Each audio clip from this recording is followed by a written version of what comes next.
Yes sir, इसीलिए करवाया sir. हाँ अभी रिकॉर्डिंग स्टार्ट हुई है तो चलो फिर से स्टार्ट कर देते हैं लेक्चर। तो आज हम फ्लो वर्क पे बात करेंगे। ये हमारे पास एक टैंक है जिसमें हमने ये वॉल्यूम ऑफ फ्लूइड को एंटर कराना है। अब क्योंकि अंदर एक लिक्विड है, कोई फ्लूइड है जिसका एक प्रेशर है, तो वो ये प्रेशर जिस तरह यहाँ पे भी शो कर रहा है, एक प्रेशर एक्सर्ट कर रहा है। We call it P.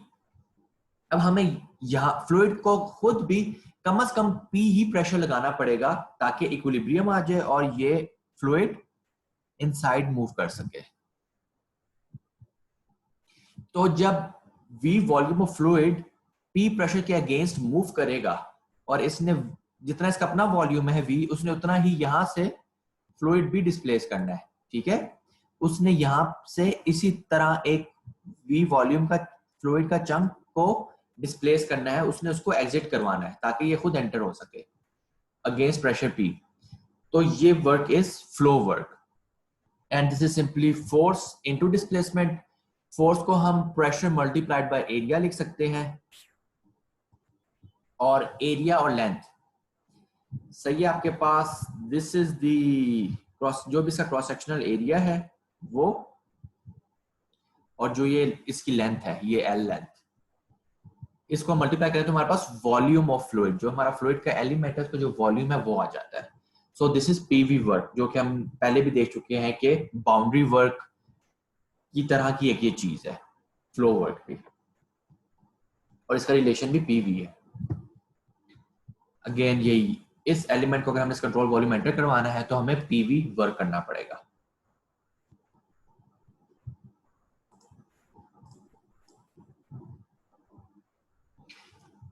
तो अब हमारे पास दो तरह के, एक हमारे पास नॉन फ्लोइंग फ्लूइड है, उसकी जो टोटल एनर्जी है it is sum of its internal energy, its kinetic energy and its potential energy. जो भी हमारा सिस्टम है, अगर वो सिस्टम हमारा फ्लोइंग है फ्लूइड, तो अब हमारे पास एक एक्स्ट्रा एनर्जी आ गई है which we call as flow energy. We know that enthalpy is equal to internal energy plus pressure volume, जो फ्लो वर्क कह लें या बाउंड्री वर्क कह लें। तो इन दो जो हमारे पास टर्म्स हैं इनकी जगह हम एंथैल्पी भी लिख सकते हैं। Amount of energy transport with mass, अब क्या है, अगेन यहाँ पे हमने इंटरनल एनर्जी के बजाय एंथैल्पी लिख लिया है, और जो फ्लोइंग फ्लूइड की टोटल एनर्जी है उसको हम थीटा से रिप्रेजेंट कर देते हैं। रेट ऑफ के लिए सिंपल मास को हम मास फ्लो रेट से चेंज कर देंगे, तो हमारे पास एक रेट ऑफ एनर्जी ट्रांसपोर्ट आ जाएगा।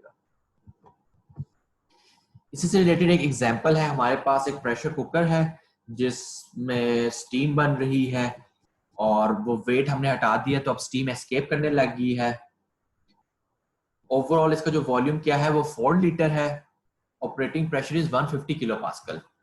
ठीक है, नॉर्मल प्रेशर हमारे पास 100 किलो पास्कल होता है, एटमॉस्फेरिक प्रेशर कुकर है तो उसमें प्रेशर बिल्डअप होकर 150 किलो पास्कल्स हुआ है। It is observed that the amount of liquid in the cooker has decreased by 0.6 liter in 40 minutes. तो 40 minutes में 0.6 liter of water or steam has escaped. Actually water has escaped क्योंकि liquid की जो amount है वो 0.6 liter कम हो चुकी है। After the steady operation conditions are established. अब एक steady condition आ गई है। Initially क्या होगा, जब water escape in the form of steam करने की कोशिश करेगा initially, तो उसका mass flow rate 0 से एक क्वांटिटी तक बढ़ेगा। अगर हम मास फ्लो रेट को देखें तो वो कुछ इस तरह का ट्रेंड शो करेगा। पहले 0.000 जैसे स्टीम बनना स्टार्ट हुई तो एकदम से वो इंक्रीज करेगा, और let's say after some time वो एक कांस्टेंट वैल्यू अचीव कर लेगा। ये आपके पास let's say mass flow rate और दिस इज टाइम। तो हम ये जो जब स्टेडी कंडीशंस डेवलप होगी हम इसकी बात कर रहे हैं, और जो ओपनिंग है उसका डायमीटर इज एरिया गिवन है 8 मिलीमीटर स्क्वायर। हमने क्या डिटरमिन करना है, the mass flow rate of the steam. सही, मास फ्लो रेट फाइंड करना है, एग्जिट वेलोसिटी फाइंड करनी है, the total and flow energy of the steam पर यूनिट मास। ठीक है, टोटल एनर्जी क्या है और फ्लो एनर्जी क्या है per unit mass, the rate at which energy leaves the cooker by steam. Finally हमने रेट ऑफ एनर्जी फाइंड करना है। अब इनको वन बाय वन देखते हैं।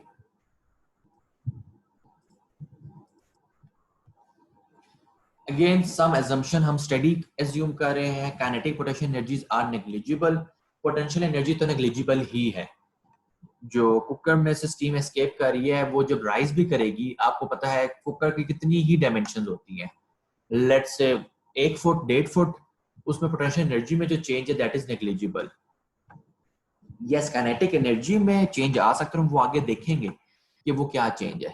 तो फॉर नाउ हम कह देते हैं कि हम सिर्फ पोटेंशियल एनर्जी को नेग्लिजिबल कर रहे हैं, काइनेटिक एनर्जी को भी हम नेग्लिजिबल नहीं ले रहे।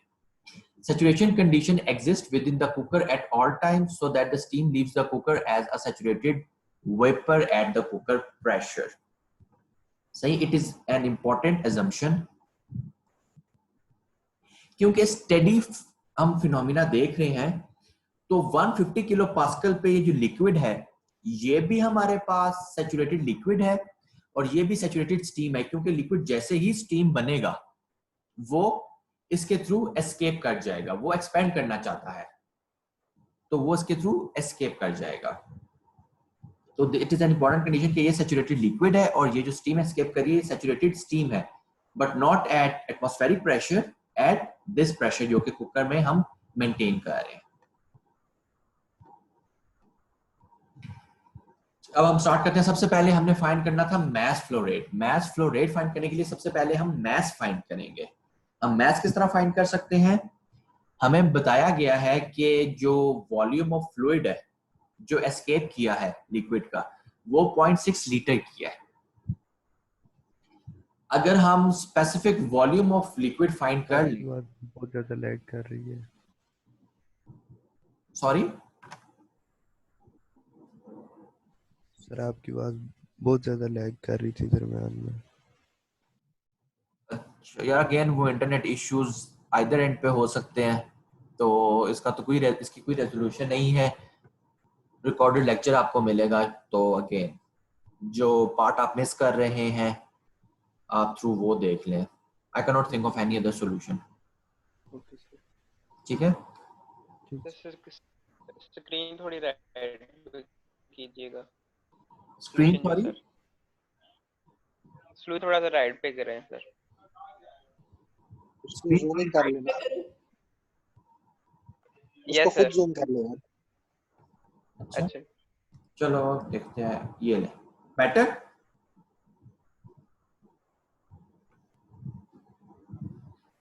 स्क्रीन तो आप लोगों को मेरी पूरी शो होनी चाहिए। सर वो शो हो रही थी, ये लेफ्ट पे आ रही थी, वो जूम हो जाता है खुद ही सर। अच्छा ठीक है, सही। तो हमें गिवन है कि जो वॉल्यूम ऑफ फ्लूइड एस्केप कर रहा है दैट इज 0.6 लीटर्स। अब हमने क्या देखना है कि स्पेसिफिक वॉल्यूम क्या। स्पेसिफिक वॉल्यूम इज वॉल्यूम पर यूनिट मास। तो अगर आप वॉल्यूम को स्पेसिफिक वॉल्यूम से डिवाइड करेंगे तो आपके पास मास आ जाएगा। ठीक है, आप देख सकते हैं यूनिट भी, दिस इज मीटर क्यूब पर केजी। 0.6 लीटर को आपने जब मीटर में कन्वर्ट करना है तो आप उसको 1000 से डिवाइड करते हैं तो आपको मीटर क्यूब आ जाता है। अगेन पेपर में आपको ये कन्वर्जन मिली होगी, आपको इसे याद करने की जरूरत नहीं है। But there are 1000 litres in 1 metre cube for water. तो हम देख लेते हैं स्पेसिफिक वॉल्यूम किस तरह हमने फाइंड करना है। इसके लिए हमें स्टीम टेबल देख लेते हैं, शायद मैंने पिन किए हुए हो स्टीम टेबल्स। तो हमने देखना है 150 जो किलो पास्कल्स है उस पे सैचुरेटेड लिक्विड, हमें उसने बताया कि 0.6 लीटर ऑफ लिक्विड एस्केप किया। तो हमने जो वॉल्यूम डाला है वो लिक्विड का डाला है, तो इसलिए हम मास भी जो लेंगे वो और स्पेसिफिक वॉल्यूम भी जो लेंगे वो हम सैचुरेटेड लिक्विड का लेंगे।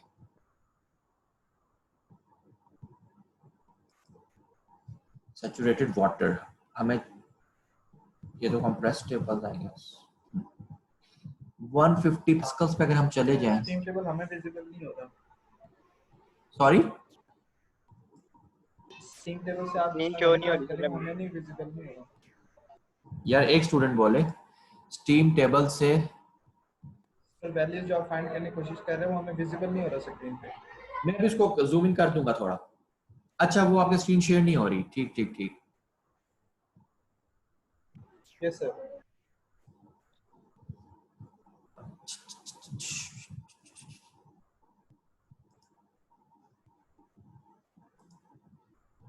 अगर मैं ये करूं और अब मैं ये करूं, अब आप देख सकते हैं?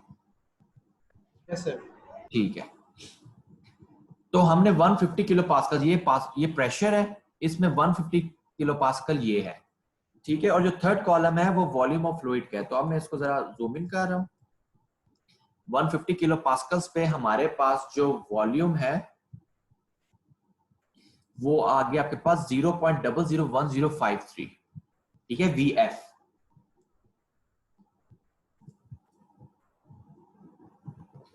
तो हम ये हमने स्पेसिफिक वॉल्यूम देख लिया। अब प्रेजेंटेशन भी आपको नजर आ रही है? Yes sir. ठीक है। तो ये आपने वॉल्यूम देख लिया, स्टीम टेबल से लीटर्स को मीटर क्यूब में कन्वर्ट कर लिया, तो हमारे पास मैस आ गया विच इज दिस। अब फर्दरमोर उसने बताया था कि 40 मिनट्स में इतना वॉल्यूम एस्केप किया है। तो अपने मैस को मैं 40 मिनट्स को मिनट से डिवाइड कर लूं या सेकंड में कन्वर्ट करके डिवाइड कर लूं, तो मेरे पास mass flow rate in minutes और सेकंड्स आ जाएगा। अब मैंने वेलोसिटी फाइंड करनी है। वेलोसिटी में हम कैसे फाइंड कर सकते हैं? अगेन हमने देखा था मैस फ्लो रेट के लिए हमने एक इक्वेशन देखी थी, हम उसको यूज कर सकते हैं। हमारे पास इक्वेशन थी mass flow rate is equal to density multiplied by area of cross section multiplied by velocity. इस इक्वेशन के थ्रू मैं इसको रीअरेंज करूं तो मेरे पास ये इक्वेशन आ जाएगी। मैस फ्लो रेट अभी हमने फाइंड कर लिया है। अब यहां पे डेंसिटी हमने फाइंड करनी किस तरह है? Density is 1 over specific volume. Specific volume is volume per mass and density is mass per volume, unit volume. तो डेंसिटी की जगह मैं इधर स्पेसिफिक वॉल्यूम लिख सकता हूं, पर अब जो मैं स्पेसिफिक वॉल्यूम लूंगा क्योंकि जहां से स्टीम एस्केप कर रही है मैं उस पॉइंट को देख रहा हूं, और उस पॉइंट पे मेरे पास लिक्विड वाटर नहीं है, उस पॉइंट पे मेरे पास स्टीम है। तो अब मैं जो वैल्यू देखूंगा वो मैं सैचुरेटेड वेपर की देखूंगा।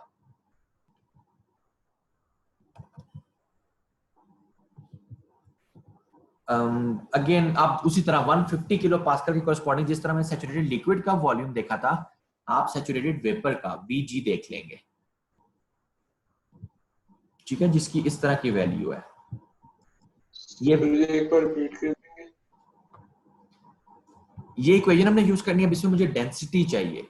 डेंसिटी और स्पेसिफिक वॉल्यूम एक दूसरे का रेसिप्रोकल है, तो मैं डेंसिटी की जगह स्पेसिफिक वॉल्यूम लिख सकता हूं। स्पेसिफिक वॉल्यूम मैंने कौन सा देखना है? जो कि सैचुरेटेड वेपर का है, ठीक है। उसके लिए अगेन मैं स्टीम टेबल में जाऊं, प्रेशर 150 किलो पास्कल देखूं, तो ये मेरे पास सैचुरेटेड लिक्विड का वॉल्यूम था, और जो ये कॉलम है ये सैचुरेटेड वेपर का है। तो 1.1594 जो वॉल्यूम है मैं वो यूज करूंगा।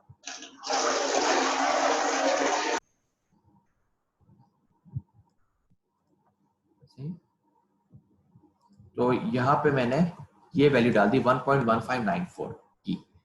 इसमें फिर again values, mass flow rate अभी हमने फाइंड किया था, वॉल्यूम फाइंड कर लिया, area of cross section given है विच वाज 8 मिलीमीटर स्क्वायर्ड। इसको मीटर स्क्वायर में कन्वर्ट करने के लिए मुझे 10⁻⁻⁶ से मल्टीप्लाई करना पड़ेगा, और फाइनली ये मेरे पास वेलोसिटी आ गई विच इज 34.3 मीटर पर सेकंड। तो हमने मैस फ्लो रेट भी फाइंड कर लिया, वेलोसिटी भी फाइंड कर ली।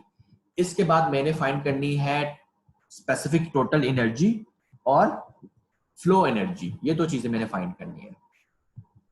फॉर अ फ्लोइंग फ्लूइड हमने देखा था कि हमारे पास जो एनर्जी है वो किसके इक्वल है? लेट्स से मैं इधर लिखता हूं, E is equal to U plus PV plus P को हम बड़ा कर देते हैं for the kinetic energy plus potential energy. Potential energy को हमने निगलेक्ट कर दिया क्योंकि कुकर की हाइट कुछ बहुत ज्यादा नहीं होती, तो लिक्विड जब इवेपोरेट करके स्टीम बनकर थोड़ी हाइट पे भी जाएगा तो पोटेंशियल एनर्जी चेंज बहुत कम है। रेफरेंस हमने लेट से कुकर का जो लोअर बॉटम है ना कुकर का, वो हमने रेफरेंस रख लिया। तो पोटेंशियल एनर्जी में चेंज बहुत कम है। इंटरनल एनर्जी हमें टेबल से देखनी पड़ेगी, वो भी हम टेबल से वैल्यू देखेंगे, और इंथैल्पी की वैल्यू भी हम टेबल से देख सकते हैं। तो let's find the values one by one. Internal energy और इंथैल्पी की वैल्यू हम रीड करेंगे सबसे पहले।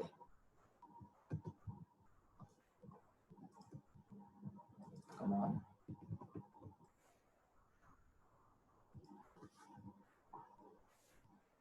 स्क्रीन मेरी स्टक होगी, I don't know why.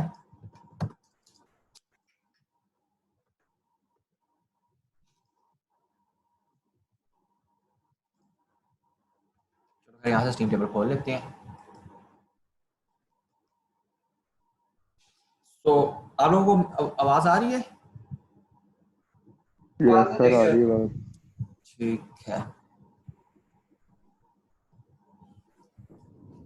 But मेरी स्क्रीन स्टक हो गई है।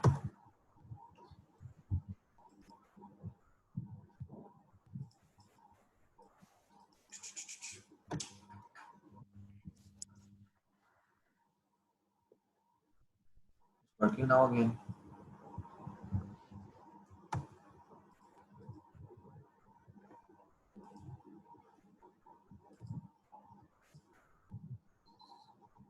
सही।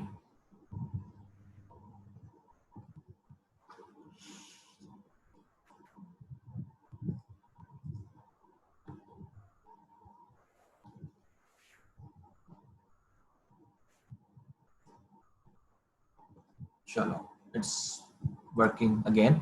सो 150 किलो पास्कल पे हमने क्या वैल्यूज देखनी है? जो स्टीम एस्केप कर रही है उसकी हमने इंटरनल एनर्जी और एंथैल्पी देखनी है। So this is the column for internal energy and this is the column for enthalpy. ये इंटरनल एनर्जी है और ये एंथैल्पी है। तो 150 किलो पास्कल पे हम अगर इंटरनल एनर्जी देखें हमारे पास स्टीम की, वो 2519 आ जाएगी।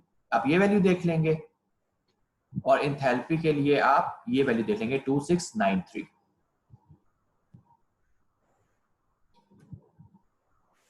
अब हमने फाइंड करनी थी flow energy. Flow energy PV is equal to H minus U। तो H की वैल्यू भी देख ली, U की वैल्यू भी देख ली, उनको माइनस करके मैंने फ्लो एनर्जी फाइंड कर ली। टोटल एनर्जी फाइंड करने के लिए मैं H plus kinetic energy plus potential energy करूंगा। पोटेंशियल एनर्जी को हम इग्नोर कर चुके हैं, तो इसलिए मेरे पास H प्लस काइनेटिक एनर्जी रह जाएगी। अब इसने काइनेटिक एनर्जी को भी इग्नोर किया है। क्यों किया? Let's see here. एंथैल्पी जो है वो कितनी है? रफली 2700 किलो जूल पर केजी। अगर मैंने स्पेसिफिक काइनेटिक एनर्जी फाइंड करनी है, वैसे काइनेटिक एनर्जी क्या होती है? ½ mv²। पर क्योंकि यहाँ पे हम स्पेसिफिक फाइंड कर रहे हैं तो उसको मैं मैस से डिवाइड कर दूंगा। तो specific kinetic energy simply v²/2। Velocity मेरे पास कितनी है? 34.3 स्क्वायर डिवाइडेड बाय 2 अगर मैं करूं तो मेरे पास वैल्यू आ जाती है 588 मीटर स्क्वायर पर second square, which is joule पर केजी। अगर मैं इसको किलो जूल में कन्वर्ट करूं तो मेरे पास आंसर आता है 0.6। तो स्टीम की जो काइनेटिक एनर्जी है दैट इज 0.6। उसकी एंथैल्पी कितनी है? 2700। तो आप देख सकते हैं कि काइनेटिक एनर्जी इज नेग्लिजिबल, तो इसलिए हम काइनेटिक एनर्जी को भी निग्लेक्ट कर रहे थे, क्योंकि enthalpy is way too much, और जो टोटल एनर्जी है वो सिर्फ एंथैल्पी पे डिपेंड कर रही है। तो थर्मोडायनामिक्स में आप देखेंगे most of the time potential energy और काइनेटिक एनर्जी को हम इग्नोर कर रहे होंगे। क्यों? क्योंकि इसका ये मतलब नहीं उनकी वैल्यू एब्सोल्युटली जीरो है, उनकी वैल्यू है और हो सकता है रीजनेबल भी हो, और जब हम उसे इंटरनल एनर्जी और एंथैल्पी से कंपेयर करेंगे तो हमें रियलाइज होगा कि ये दोनों वैल्यूज नेग्लिजिबल है। फाइनली मेरे पास ये एनर्जी आ गई। अब हमने rate of energy flow find करना है। तो सिंपल ये जो एनर्जी आ चुकी है मेरे पास, इसको मैं मास फ्लो रेट से मल्टीप्लाई कर दूंगा। ठीक है, energy specific energy is multiply by mass flow rate. Mass flow rate हम फाइंड कर चुके थे, और टोटल एनर्जी ऑफ मास आ गई मेरे पास, उसका rate which is simply 0.7 kilowatts. तो मेक श्योर यहाँ पे आप सेकंड ही यूज करें ताकि आपके पास यहाँ पे सेकंड्स और यहाँ पे वॉट आ जाए। अगेन आप चाहे तो यहाँ पे मिनट भी लिख सकते हैं, but then this would be kilojoule per minute, और उसको आप किलो वॉट नहीं लिख सकते। तो मेक श्योर आप जो भी यूनिट्स यूज करें वो कंसिस्टेंट हो। तो ये हमारे पास एग्जांपल थी जिसमें हमें फ्लो एनर्जी से हमने डील किया। Next topic is steady flow system. After initial transient phase, pumps, turbines, compressors, fans, everything behaves as steady flow devices.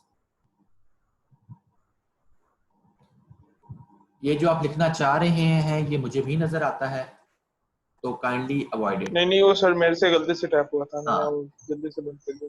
Kindly जो ऐसा करता हूं मैं इसको, हाँ ठीक है, खैर मुझे भी नजर आ रहा होगा और आपको भी नजर आ रहा होगा। तो जितनी भी डिवाइसेस है ना, इवन कार का रेडिएटर, आप कुछ भी देख लें, जब हम उसको इनिशियली वो ऑन होता है तो थोड़ा सा ट्रांजिएंट फेज आता है, जैसे घर का गीजर है, बट उसके बाद वो एक स्टेडी ऑपरेशन में आ जाता है। स्टेडी मींस विद टाइम, उसमें जो फ्लो रेट है, उसका जो टेम्परेचर है एट अ पॉइंट, ये सब चीजें फिक्स हो चुकी हैं। Steady flow is defined as a process during which a fluid flows through a controlled volume steadily. किसी भी पॉइंट पे जितने भी आपके पास वेरिएबल्स या पैरामीटर्स हैं वो भी टाइम चेंज नहीं होते। The fluid properties can change from point to point within the controlled volume, but at any point they remain constant. ठीक है? From one place to another, जो चीज है वो चेंज हो सकती है, कोई पैरामीटर चेंज हो सकता है, पर at a point with time change नहीं हो सकता वो। During a steady flow process, no extensive or intensive properties within the controlled volume change with time. As an added simplification, the fluid properties at an opening are usually considered to be uniform. अगर ये सारी जो assumptions हैं मैं draw करूं तो वो कुछ इस तरह की होगी कि मेरे पास अगर ये मेरा सिस्टम है तो उस पे at a point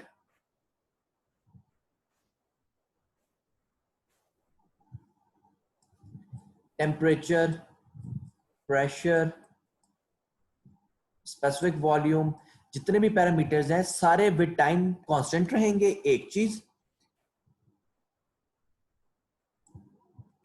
no intensive और एक्सटेंसिव प्रॉपर्टीज चेंज। ठीक है, ये भी हमने इसमें ही देख लिया ऑलमोस्ट। अगर ये इसका इनलेट है तो इसमें through out the inlet velocity same रह रही है, through out the inlet pressure same रह रहा है। ठीक है, यूनिफॉर्म और एवरेज वैल्यू हम यूज करेंगे एट अ क्रॉस सेक्शन। ये assumption हमें ये बता रही है फाइनली जितनी भी हम हीट या वर्क प्रोवाइड कर रहे हैं वो भी विद टाइम चेंज नहीं हो रहा। ये पॉइंट है, ये assumption हमें बता रहा है। तो किसी पॉइंट पे प्रॉपर्टीज चेंज नहीं हो रही, इनलेट और आउटलेट पे जितने भी प्रॉपर्टीज हैं वो यूनिफॉर्म है, मतलब थ्रू आउट द इनलेट और आउटलेट प्रेशर या वॉल्यूम सेम रह रहा है। इस इनलेट की अपनी वैल्यू हो सकती है, इस इनलेट की अपनी वैल्यू हो सकती है, इस आउटलेट की अपनी वैल्यू हो सकती है, but through out the inlet और आउटलेट वैल्यू सेम रह रही है। एंड फाइनली हम जो हीट और वर्क दे रहे हैं वो भी, उसका जो रेट है वो भी कांस्टेंट रह रहा है। हाँ जी, क्वेश्चन सर मैंने ये पूछना कि यहाँ पे एक वो आता है, मतलब एक फैक्टर आता है जिसको हम एंट्रोपी कहते हैं, या सिंपली सर हम अगर एक एग्जांपल ले लें पंप की, जो मोटर पंप होता है सर, जब हम वो यूज करते हैं तो टाइम विद टाइम जो है उसमें हीट डेवलप होती है। तो सर वो हीट तो मतलब इंक्रीज होती जाती है ना जितना टाइम हम उसको वो करते हैं। तो आप यहाँ पे कह रहे हैं कि जो हीट हम दे रहे हैं या जो हीट आ रही है सिस्टम में वो कांस्टेंट है, तो सर वो कैसे मतलब स्टडी रहती है? सही, आपका क्वेश्चन बिल्कुल ठीक है। अगर हम सिस्टम को जरा रियलिस्टिकली देखें तो उस पे हीट, जैसे पंप या गेन, उसमें हीट बिल्डअप हो रही है, बट आफ्टर सम टाइम हम देखेंगे अगर हीट बिल्डअप हो रही है और जिस तरह उसमें हीट बिल्डअप हो रही है ना, तो वो एनवायरनमेंट में हीट लूज भी करने लग जाएगा। तो आफ्टर सम टाइम उसमें एक बैलेंस डेवलप होने की कोशिश करेगी कि अब इसका टेम्परेचर लेट्स से वैसे 25 था पंप का जब वो स्टेशनरी था, जब वो काम करना स्टार्ट हुआ लेट्स से उसका टेम्परेचर ना 25 से रेज होके 60 डिग्री पे ना तक राइज करता है, उसके बाद जितनी हीट प्रोड्यूस हो रही है उसमें और जितनी हीट वो लूज कर रहा है उसमें एक इक्विलिब्रियम आने लग जाता है। जो हमारे पास घर में सिस्टम होता है, मोटर होती है, उसमें शायद ये इक्विलिब्रियम बहुत हाई टेम्परेचर पे जाके आए, मे बी वो टेम्परेचर 200, खैर वाटर बॉयलर लग जाएगा, लेट्स से वो टेम्परेचर 90 है, या हो सकता है वो इक्विलिब्रियम ना आ पाए घर की मोटर में। लेकिन जिस तरह टेम्परेचर बढ़ता जाएगा ना, वो इस इक्विलिब्रियम की तरफ जाता जाएगा। तो after let's say at 90 degree centigrade हम एज्यूम कर सकते हैं कि इक्विलिब्रियम एस्टेब्लिश हो गया है। घर के केस में हम थर्मोडायनामिक एनालिसिस जनरली करते हैं इंडस्ट्री में। इंडस्ट्री में हम पंप को एक्सटर्नली कूल करेंगे एंड विल मेक श्योर कि उसका जो टेम्परेचर है वो at certain let's say 60 degree से बियॉन्ड ना जाए। ठीक है, उसमें हमारे पास कूलिंग सिस्टम्स होंगे, उसमें हमारे पास बहुत ज्यादा सेंसर्स होते हैं, बहुत ज्यादा सिस्टम्स होते हैं एंड वी मेक श्योर कि सिस्टम स्टेडी ही रहे इंडस्ट्री में। घर में वो एग्जैक्टली स्टेडी नहीं होता, बट उसको हम एज्यूम कर लेते हैं। ठीक है, hello Abu Bakr, is it clear? yes sir, clear. ठीक है, तो अगेन इंडस्ट्री में चीजें वाकई ही स्टेडी होती हैं ऑलमोस्ट परफेक्टली, पर घर और डिवाइसेस में हम कह लो एक एजम्पशन ले लेते हैं कि वो स्टेडी हैं, दो कि वो एग्जैक्टली स्टेडी नहीं होती। Again it's mathematical model, it's a simplification. इसकी बेसिस पे हमें जो रिजल्ट्स मिलेंगे उसमें कुछ एरर होगा। अब हम कंजर्वेशन ऑफ मास हमने देखा था, ये equation moving beyond it, since for steady flow we have rate, ना मैस इन हो रहा है ना मैस आउट हो रहा है, तो ये इक्वल टू 0 हो गया।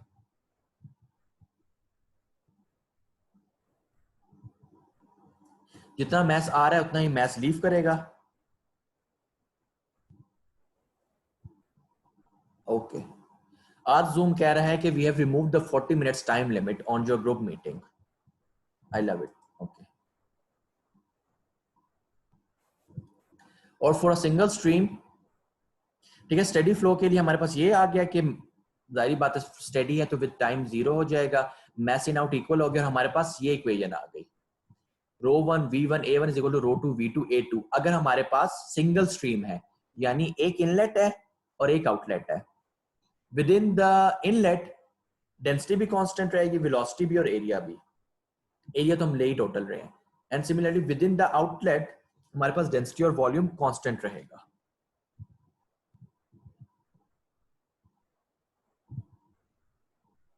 अब हमने पहले मैस एनालिसिस देखा, अब हम एनर्जी एनालिसिस देखते हैं। इस पर अगर मैं एनर्जी एनालिसिस लगाऊं तो overall E in minus E out is equal to rate of change of energy, क्योंकि अगेन स्टेडी फ्लो अगर हम देखें तो ये साइड 0 हो जाएगी and E in is equal to E out. अगर मेरे पास सिस्टम ऐसा है जिसमें मल्टीपल इनलेट्स और मल्टीपल आउटलेट्स हैं, तो मैं इसको इस तरह लिख सकता हूँ, E in किस तरह लिख सकता हूँ, Q in plus work in summation of जो भी मेरे पास जितने भी इनलेट्स है ना उनको मैं सम कर रहा हूं। इसका सिंपल क्या मतलब है, इसको मैं यूं लिख सकता हूं, E in के बजाय I is equal to 1 to N, where N is the number of inlets। तो M डॉट I आ जाएगा, HI आ जाएगा, VI आ जाएगा, ZI आ जाएगा। ठीक है, summation I hope you people understand. इसका क्या मतलब है कि मैं पहला एक इनलेट लूंगा, उसका मास फ्लो रेट, उसकी एंथैल्पी, उसकी वेलोसिटी और उसका जो भी पोटेंशियल एनर्जी है वो लिखूंगा, प्लस ये मैं सेकंड इनलेट के लिए करूंगा, थर्ड इनलेट के लिए करूंगा, till I have covered all the inlets. इसी तरह आउटलेट्स के लिए भी हम ये कर सकते हैं, आई के बजाय let's say I use M, let's I L is equal to 1 to M। उसी तरह ML, HL, VL, ZL। ठीक है, तो ये समेशन सब लोग समझते हैं। इसका क्या मतलब है कि हम 1 by 1 हर इनलेट और आउटलेट की जो वैल्यूज हैं वो ऐड करते जा रहे हैं। ये बेसिकली क्या शो कर रहा है आपको, ये हीट है, ये वर्क है, और ये क्या है, energy associated with mass flow. ठीक है, हमने देखा था एनर्जी को ट्रांसफर करने के लिए हमारे पास 3 मेथड्स हैं, हीट, वर्क एंड mass. तो ये जो ये सारी टर्म है ये energy flowing with the mass है. Enthalpy, kinetic energy and potential energy.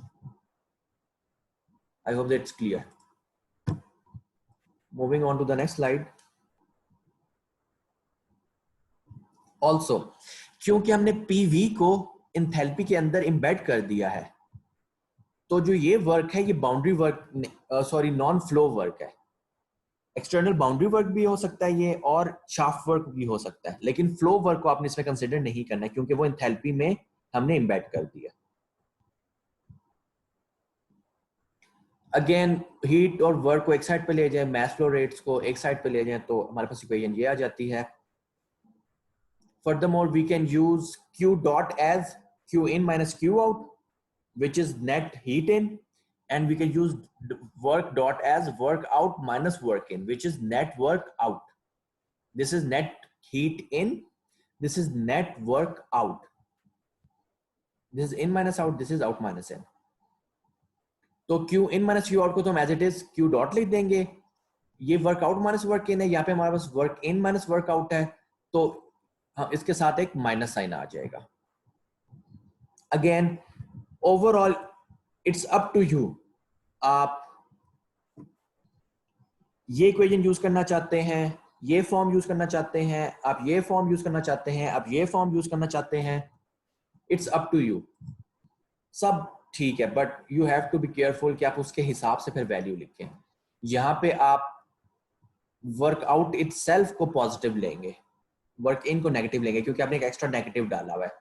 तो एज लॉन्ग एज आप यू फॉलो द कन्वेंशन, आप ये अप्रोच यूज करें या ये अप्रोच यूज करें, दोनों करेक्ट है. फॉर सिंगल स्ट्रीम क्या होगा, अब हमारे पास समेशन की जरूरत नहीं रहेगी, हमारे पास एक ही स्ट्रीम है.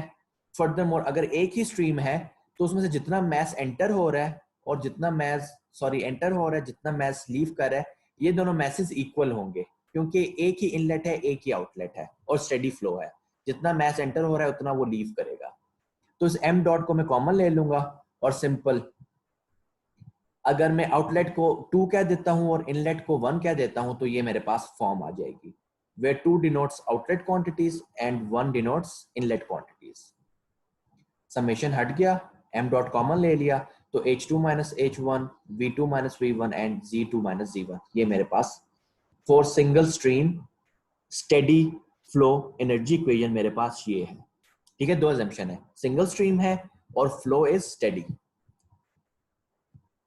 और per unit mess m dot से मैं सबको डिवाइड कर दूं तो यहाँ मेरे पास स्मॉल q आ जाएगा या स्मॉल w आ जाएगा और ये मैस फ्लो रेट गायब हो जाएगा. अगेन ये सारी इक्वेशंस डिपेंडिंग अपॉन हमने क्या चीज फाइंड करनी है उसकी बेसिस पे हम सारी इक्वेशंस यूज कर सकते हैं. They all are correct with their respective assumptions. Some steady flow engineering devices. Nozzles, diffusers हम यूज करते हैं, इंडस्ट्री में यूज होता है, बड़े लेवल पे भी यूज होता है, पाइप्स में भी यूज होता है. इसके अलावा आपके पास जो रॉकेट्स हैं, रॉकेट्स में आपके पास नोजल डिफ्यूजर सिस्टम होता है. आपके पास जो गार्डन के लिए पाइप है, पानी देने के लिए आप यूज करते हैं, उसको जब आप अंगूठे से दबाते हैं और उसको क्लोज कर देते हैं, ओपनिंग को नैरो कर देते हैं, वहां पे आपका pipe as a nozzle act करता है. इसके अलावा एक्चुअल नोजल्स भी मिलते हैं जो कि आप अपने पाइप के आगे लगा लें. ठीक है, turbine and compressors, throttling valves, mixing chamber, heat exchanger, pipe and duct flow. इनको हम इंडिविजुअली देखेंगे कि इनके लिए एनर्जी और मास जो इक्वेशंस हैं हम उनको किस तरह सिंप्लीफाई कर सकते हैं. नोजल, नोजल का क्या मकसद है और डिफ्यूजर का क्या मकसद है? एनीवन? नोजल वेलोसिटी बढ़ाएगी और डिफ्यूजर वेलोसिटी कम करेगा. ठीक है, इनका बेसिकली मकसद ये है, नोजल का हमारा जनरली मकसद होता है वेलोसिटी बढ़ाना और डिफ्यूजर का मकसद हमारा वेलोसिटी उससे कम भी होती है, पर उसका एक और जो मेजर इफेक्ट है जो जिसकी वजह से डिफ्यूजर यूज होता है वो होता है कि उसमें प्रेशर भी बढ़ जाता है. जब वेलोसिटी कम होती है तो प्रेशर बढ़ जाता है. यार माइक्स म्यूट रखें. अच्छा, कौन मुझे अब बताएगा कि क्या नोजल की ये शेप हमेशा होती है क्या इस तरह की shape as a nozzle act कर सकती है? नो सर, नहीं कर सकती। जी। अब एक्चुअली जी सर नहीं कर सकती, क्योंकि जो मतलब इनलेट का साइज जो है, जहाँ से हम वेलोसिटी या किसी भी चीज को इन कर रहे हैं, वो हमेशा बड़ी होनी चाहिए। जहाँ से उसने आउटलेट होना है उससे वो हमेशा छोटी होनी चाहिए, तभी हमारे पास वेलोसिटी ग्रेटर आती है, वरना नहीं आएगी। सही। अच्छा, अगर रॉकेट जो होता है, काफी बुरा रॉकेट है ये, पर खैर, जो रॉकेट होता है उसके बॉटम पे जो होती है चीज, उसकी शेप कुछ इस तरह की होती है या इस तरह की होती है? ऐसी होती है या ऐसी, रेड और yellow? Yellow. Yellow type. Yellow type होती है। तो आपको ये इधर अगर शेप देखें तो इस तरह की शेप है या इस तरह की शेप है? नोजल जैसे। इसको आप डिफ्यूजर जैसे। गैसेस यहां से आ रही हैं और वो यहां से लीव कर रही हैं, तो इसके डिफ्यूजर जैसी शेप है ये, but here it acts as nozzle. It's a fluid phenomena, और अगेन ये फ्लूइड मैकेनिक्स की मेजरली डोमेन में आता है, बट यहाँ पे आपको मैं सिर्फ क्लैरिटी देना चाहता हूं कि नोजल की लाजमी नहीं है शेप ऐसी हो, ना डिफ्यूजर की ऐसी। इट डिपेंड्स कि आपका जो फ्लो है वो सबसोनिक है या सुपरसोनिक है। सर इसमें एक और भी बात है ना, जो चैम्बर है, जो हमारा रिएक्शन चैम्बर है, जहाँ पे सारे रिएक्शन हो रहा है हाइड्रोजन का, वो भी तो काफी बड़ा है ना। उससे जो है नोजल जो है, अगर आप देखें तो उसका डायमीटर छोटा है, तो इसलिए वहां से सारी गैसेस इतनी स्पीड से निकल रही हैं। नहीं, हम पूरी डिवाइस की बात कर रहे हैं। आपकी बात ठीक है, आप ये कहना चाह रहे हैं कि जो यहाँ पे चेम्बर है उसके मुकाबले में तो ये ओपनिंग बहुत कम है, वो आपकी बात ठीक है। लेकिन रॉकेट के केस में यहाँ पे जो V1 होगी ना इस एंड पे, और जो V2 होगी, रॉकेट के केस में V2 is greater then V1। Flow यहाँ पे तो एक्सेलरेट करेगा ही करेगा, वो विद इन दिस डिवाइस भी एक्सेलरेट करेगा। क्यों? क्योंकि रॉकेट में आपके पास जो फ्लो होता है वो सुपरसोनिक होता है। आपको सिर्फ क्लैरिटी देनी है, इसकी हम डिटेल्स में नहीं जाएंगे। तो जब आपके पास अगेन थोड़ा सा, नोजल का मेन मकसद होता है वेलोसिटी ज्यादा करना, डिफ्यूजर का मकसद होता है वेलोसिटी कम करके प्रेशर बढ़ाना। यहाँ पे प्रेशर इज द मेन और concern in diffuser. The cross-sectional area of the nozzle decreases in the flow direction for subsonic flow and increases for supersonic flow. The reverse is true for diffuser. जब flow supersonic होता है, supersonic flow is जब उसकी speed of sound से ज्यादा speed हो। अगर हम बात करें किलोमीटर पर आवर्स में, तो I guess it's around 1000 kilometre per hour speed of sound. तो जब गैस की स्पीड 1000 से ज्यादा होगी तो फ्लो सुपरसोनिक हो जाता है, और उसमें फ्लो का बिहेवियर बिल्कुल ही डिफरेंट हो जाता है। Supersonic flow will decelerate in this shape and accelerate in this shape. ठीक है, तो इसलिए नोजल को हम ये नहीं कहेंगे कि नोजल एक ऐसी चीज है जिसकी शेप ऐसी है। हम कहेंगे नोजल एक ऐसी चीज है जो कि वेलोसिटी को बढ़ाती है, जो कि सुपरसोनिक फ्लो के लिए इस तरह की शेप होगी और सबसोनिक फ्लो के लिए इस तरह की शेप होगी। ठीक है, तो we'll define nozzle and diffuser by their function instead of by their geometry. Sir इसका मतलब वजह क्या है कि मतलब सुपरसोनिक फ्लोज में इतना ज्यादा हो जाता है, मतलब सारा कुछ रिवर्स हो जाता है, इसकी कोई खास वजह? Again, फ्लूइड मैकेनिक्स में आपको मजीद डिटेल में आप ये पढ़ेंगे, लेकिन अगर आपको एक आइडिया देना चाहूं, आइडिया ये है कि जब फ्लूइड होता है ना, लेट से पानी जाके जब किसी पत्थर से टकराएगा ना, तो पानी, लेट से ये पत्थर है और पानी आके से टकरा रहा है। जब पानी आके पत्थर से टकराता है ना, तो इधर जो मॉलिक्यूल्स हैं और इधर जो मॉलिक्यूल्स हैं, ये मॉलिक्यूल जब पत्थर से टकराए, इससे पता चल गया यहाँ पे पत्थर है। जो इसके पीछे मॉलिक्यूल्स हैं उन्हें कैसे पता चलेगा कि यहाँ पे पत्थर है? एक्चुअली यहाँ पे प्रेशर बढ़ता है, जब पानी पत्थर से टकराता है तो यहाँ पे प्रेशर बढ़ता है, और ये प्रेशर इंफॉर्मेशन है ना, ये बैकवर्ड्स ट्रैवल करती है। आप कोई चीज सामने देखते हैं, वो इंफॉर्मेशन आप तक किस स्पीड से ट्रैवल करती है? Abu Bakar? Yes sir, got the point. वो स्पीड ऑफ लाइट से आप तक ट्रैवल करती है। पानी में वो जो स्पीड है that is not speed of light, that is speed of sound. तो इंफॉर्मेशन जो ट्रैवल करेगी ना बैकवर्ड्स, वो स्पीड ऑफ साउंड से करेगी। अब सुपरसोनिक फ्लो में क्या है कि जो फ्लूइड की स्पीड है वो स्पीड ऑफ साउंड से ज्यादा है। इसकी वजह से जो इंफॉर्मेशन है ना वो बैकवर्ड्स ट्रैवल नहीं कर पाती। सिंपली स्पीकिंग, फ्लूइड को नहीं पता चल पाता कि आगे जो एरिया है वो कम हो रहा है या ज्यादा हो रहा है। तो सबसोनिक और सुपरसोनिक में ना ये डिफरेंस है। सबसोनिक में इंफॉर्मेशन कैन ट्रेवल बैकवर्ड्स, आगे वाला फ्लूइड पिछले फ्लूइड को बता सकता है कि यार आगे कुछ इस तरह की चीज आ रही है तो इसके हिसाब से अपना बिहेवियर चेंज करो। सुपरसोनिक में इंफॉर्मेशन ट्रेवल नहीं कर पाती, तो इसकी वजह से हमें बड़े डिफरेंट फिनोमिना देखने को मिलते हैं। तो majorly this is what happens. Sir लेकिन उसके लिए फिर डिफ्यूजर जो जहाँ पे है वो नोजल में काम करता है, तो वो उसको कैसे पता चलता है कि डिफ्यूजर आ गया? मैं आपको सिर्फ सुपरसोनिक और सबसोनिक में डिफरेंशिएट करके बता रहा हूँ। ये थर्मोडायनामिक्स में हम इसमें डिटेल में बात नहीं करेंगे क्योंकि ये इस डोमेन में फॉल नहीं करता। Just to give you an idea कि ये बिहेवियर चेंज क्यों होता है, मैंने आपको सिर्फ वो आइडिया दिया है। Okay, back to thermodynamics. यार लेक्चर को टाइम कितना हो गया? चलो खैर ये स्लाइड खत्म करते हैं, देन विल सिंप्लीफिकेशन। हमारे पास ये ओवरऑल इक्वेशन थी फॉर अ स्टेडी फ्लो। आप देख सकते हैं कि इसमें पोटेंशियल एनर्जी चेंज नहीं हो रही। इसकी जो हाइट है वही इसकी हाइट है। रॉकेट के केस में ये वर्टिकल होती है, लेकिन अगेन इसकी डायमेंशन कितनी होती है? Let's say 5 metre, even 5 metre. तब भी जो हमारे पास चेंज इन पोटेंशियल एनर्जी होगी वो नेग्लिजिबल होगी। इंथैल्पी चेंज और वेलोसिटी चेंज बहुत ज्यादा होगा। तो नोजल और डिफ्यूजर केस में हम पोटेंशियल एनर्जी को इग्नोर कर देते हैं।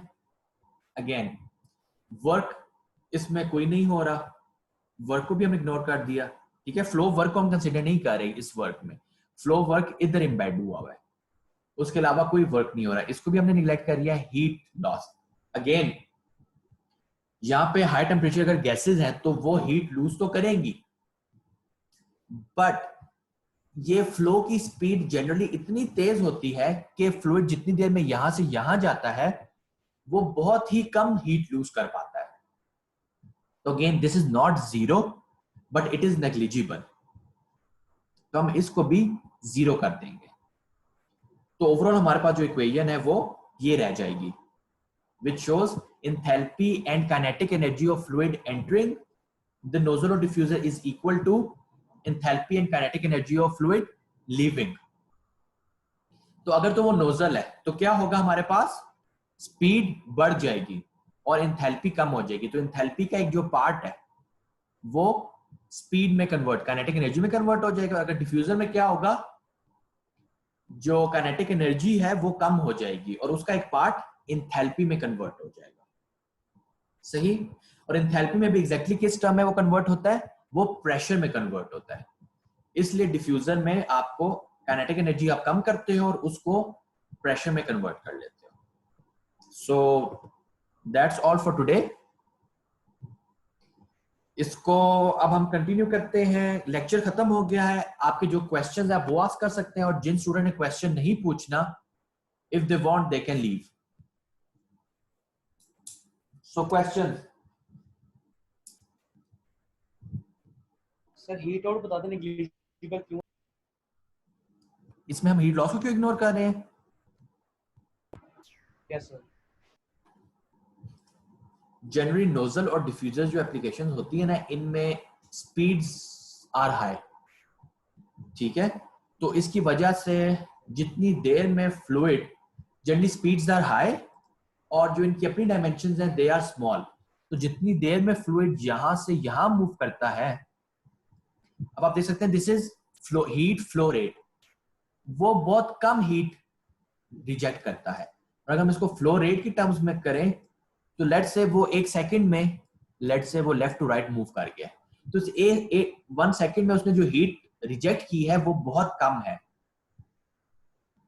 इसलिए इसको हम अप्रोक्सीमेटली 0 ले लेते हैं।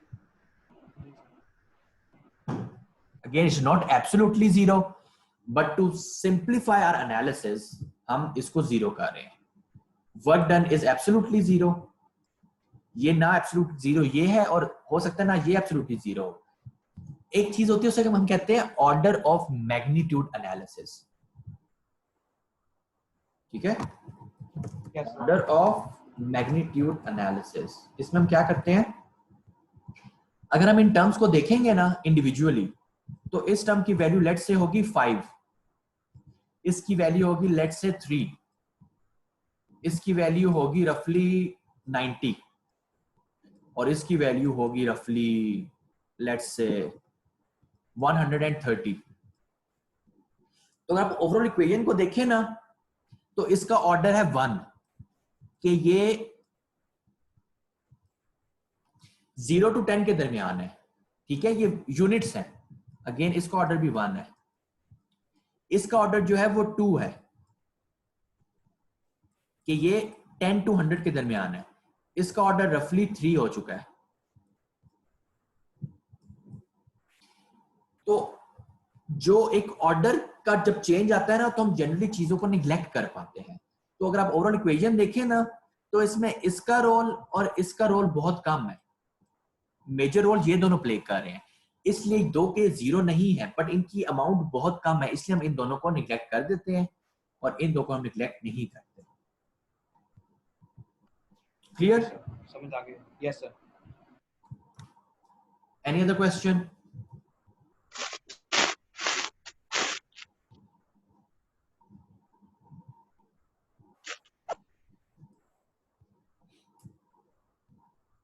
Any other question 5? Any other question 4? Any other question 3? Any other question 2? Any other question 1? So I guess that's all for today. I'm going to end the lecture now. And question? आपकी आवाज cut रही है, बेशक type कर दो chat में।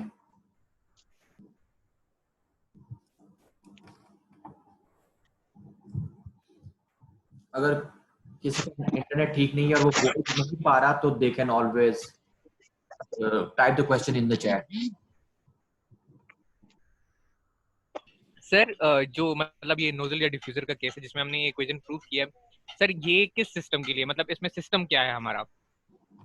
हम consider ही इस नोजल और डिफ्यूजर को कर रहे हैं, वो जहां मर्जी हो, वो चाहे रॉकेट के साथ लगा हो, चाहे वो पाइप के साथ लगा हुआ हो, पर हम उस सिर्फ नोजल को नोजल पार्ट को या डिफ्यूजर पार्ट को देख रहे हैं। मेरा मतलब ये था कि सर फर्स्ट करें अगर हम टोटल जो है उसको कंसीडर करते हैं ना रॉकेट को, तो सर उसमें तो वर्क डन होता है, वर्क डन ना हो तो रॉकेट तो मूव ही ना करे।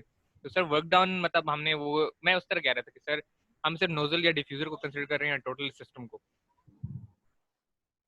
इवन अगर आप रॉकेट को भी देखें, तो रॉकेट में जितना भी वर्क डन हो रहा है वो वर्क डन नहीं हो, मतलब हम इस वर्क डन में किस तरह का वर्क डन ले रहे हैं, बाउंड्री वर्क ले रहे हैं, हम शाफ्ट वर्क ले रहे हैं, इलेक्ट्रिकल वर्क ले रहे हैं। ओवरऑल रॉकेट की वर्किंग में इन वर्क्स की कंट्रीब्यूशन नहीं है। फर्स्ट ऑफ ऑल ये हम सिर्फ नोजल को कंसिडर कर रहे हैं, ठीक है, रॉकेट नहीं है। लेट्स से हम रॉकेट को भी कंसिडर कर लें, ठीक है। थर्मोडायनामिक एनालिसिस में हम क्या करते हैं, जितने भी कंपोनेंट्स होते हैं ना, उनको हम अलग अलग एनालाइज करते हैं ताकि हमें सिंप्लीफाइड रिजल्ट्स मिले। तो रॉकेट में बेसिकली क्या होगा, उसमें कंबस्टन चेंबर होगा और उसके आगे नोजल होता है। तो हम कंबस्टन चेंबर को अलग कंसिडर करेंगे और नोजल को अलग करेंगे। पर अगर हम पूरे रॉकेट को भी कंसिडर करें तो आपके ख्याल से वर्क जो है वो किस पार्ट में हो रहा है? कंबस्टन चेंबर में कंबस्टन हो रही है, और बेसिकली नोजल में क्या हो रहा है, फ्लो वर्क हो रहा है।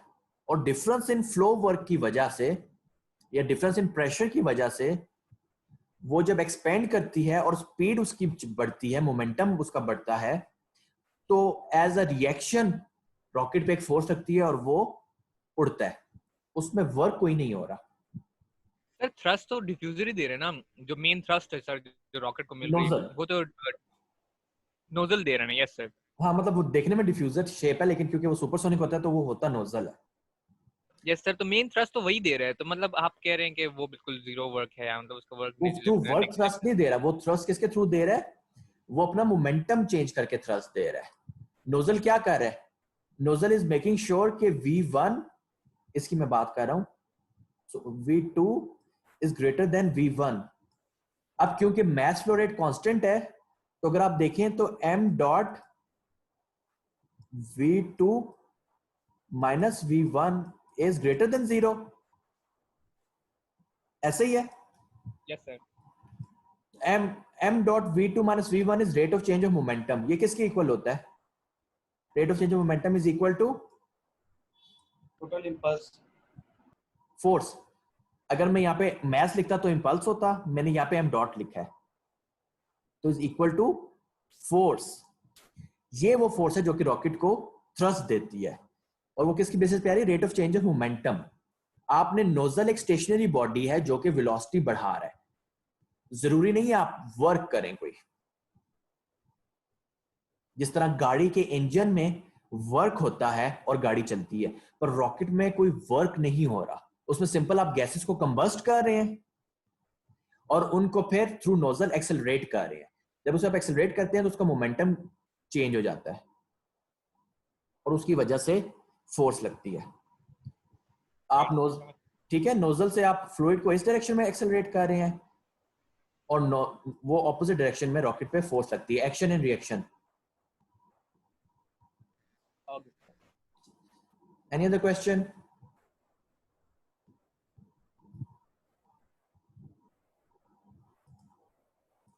मीटिंग एंड की जाए।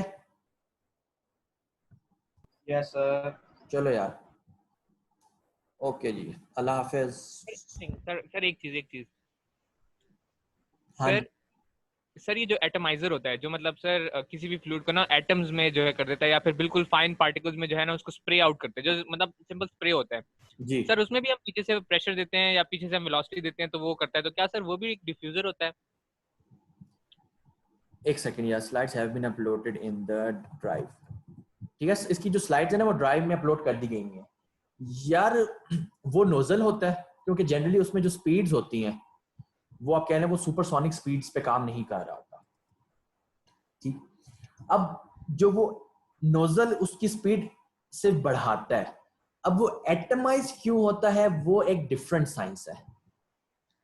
जो फ्लूइड होता है ना उसकी सरफेस टेंशन की वजह से उसमें एक एडहेशन होता है। उसकी कोशिश होती है कि जो एक वाटर ड्रॉपलेट, वाटर की बात कर लेते हैं, कि एक वाटर ड्रॉपलेट दूसरे वाटर ड्रॉपलेट से जुड़ा रहे।